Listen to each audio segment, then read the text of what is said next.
Alright, what's up guys? Welcome back for another video. I ran across this video and I've never seen him before. I never heard this player before, I don't think. No. He was a basketball superstar but suddenly disappeared. I don't know what happened or what's going on, but we're gonna get into the video. I'm doing too much talking, so let's get it. John Brisker, a superstar ABA and former NBA player. He was a John Brisker. I think I seen that name on something else, and I said I was gonna look him up, and I did. And I seen this, and I said I gotta react to it. I'm see who the hell this guy is. great player who had a long career ahead of him. He proved himself to be NBA worthy in the NBA, but it all went downhill after a feud with Bill Russell, and then he just mysteriously disappeared. What is going on, everybody? It is Handles, and before we start the video, I will always give two shoutouts to my Instagram followers. So shout out to Fahim Mirza 6 and Arnav Kumar 4. You guys really show me a lot of support, and I just want to thank you guys. And remember, if you guys want a shout out, all you gotta do is follow me on IG. But a special shout out to Thonmaker, not the actual one, but this person's channel. He's the one who suggested me this video. But anyways, today's video is on John Brisker, former superstar basketball player who was on the rise to a great and long career in the NBA. But then something happened, something that ended everything. But before we get into all the details, we must first start the story at the beginning. Okay. John Brisker was a tough kid growing up in the streets of Detroit in the 50s and 60s.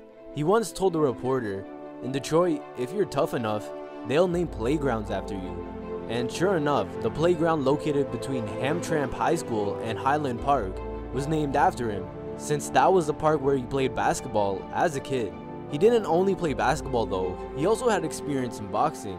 So he wasn't a person you would try to fight. But fast forward a few years and John enrolled at the University of Toledo.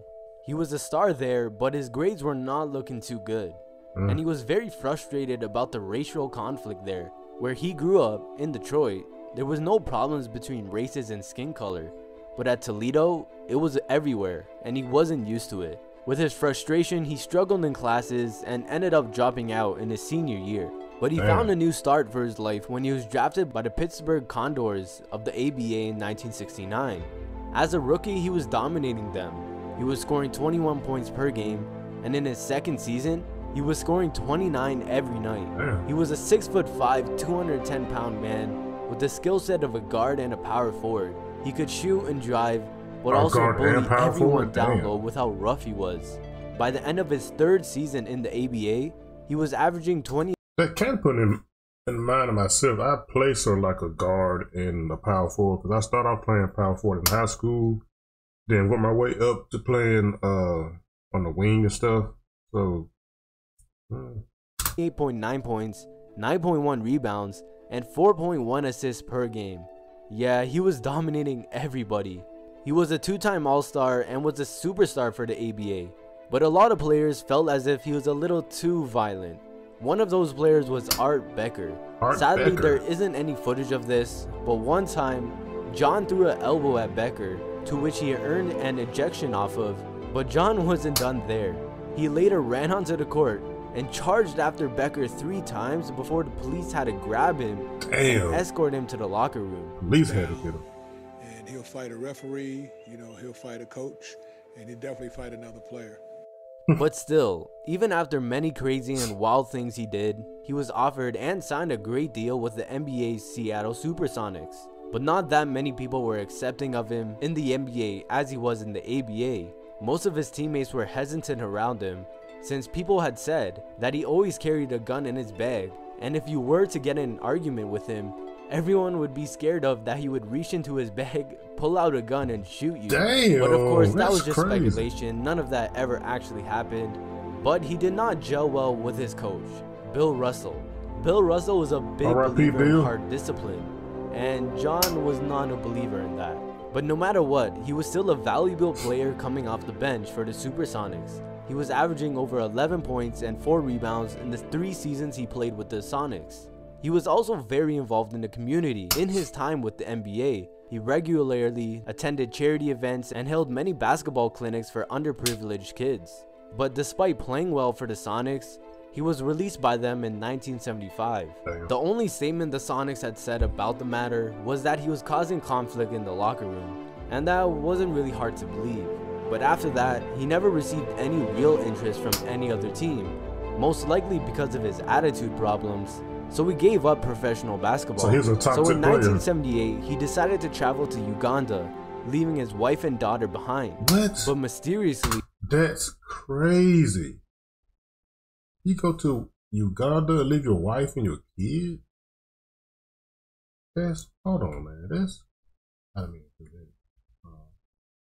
mean, was never heard from that's basketball. So in 1978, he decided to travel to Uganda, leaving his wife and daughter behind. Yes, But damn. mysteriously, was never heard from again. Now there's many theories on what exactly happened to Brisker. Some say he died in the Jonestown massacre in Guyana, but there was no evidence pointing to that he was even in Guyana. The most likely theory seems to be that he befriended the Ugandan dictator, Idi Amin, who was a basketball fan and invited Brisker to Uganda. They say he became a mercenary soldier for Amin, but Idi Amin was overthrown in 1979. So this theory means that John was killed by a firing squad who overthrown Amin. John Brisker's official status was that he was missing, until in 1985 he was declared dead. There are some people who still believe John is alive because of the fact they never found his body, and the fact there is no evidence connecting him to Amin. They say he just does not want to be found and just wanted to start his life over. But the mystery of John Brisker is still an ongoing thing. It only just adds to the legend of him.